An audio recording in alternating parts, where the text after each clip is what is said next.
what I've found out as a student of history is that history in itself is brutal. It's true. History is not kind. History is not fair. Accurate stories are correct documentations of events, and they are not perfect. They reveal both flaws and maybe heroes and villains.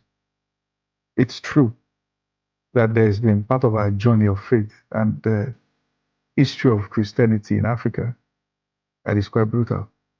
It's true that the Bible was used by some people to enslave the first generation of slaves.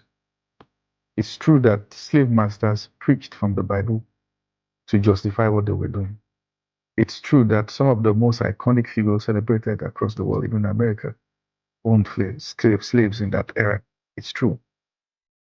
But the fact that it is true according to history doesn't make Christianity itself bad. Some have used it, as some still use it now, for their own personal gain. But until we come to accept from the standpoint of what is true about history, we'll keep making fool of ourselves.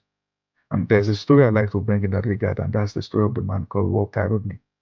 He was a 38-year-old writer and activist who was killed specifically at the age of 38 with a bomb by his own country.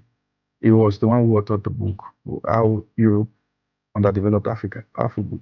And I recommend that book for those who want to study.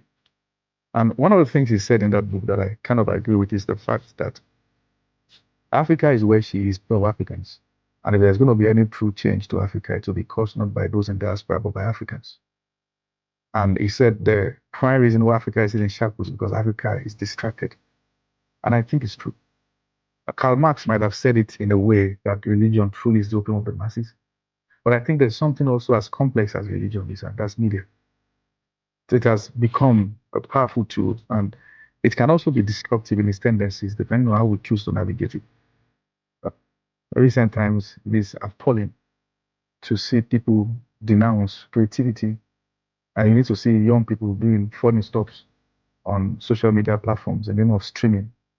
And it's not even the streaming that is a concern, it's the thousands of people who have relinquished their duty and their pursuit to be viewers all their lives. You see, we cannot participate in such idleness and come back to blame our countries and the leaders of our nations as to why we are where we are.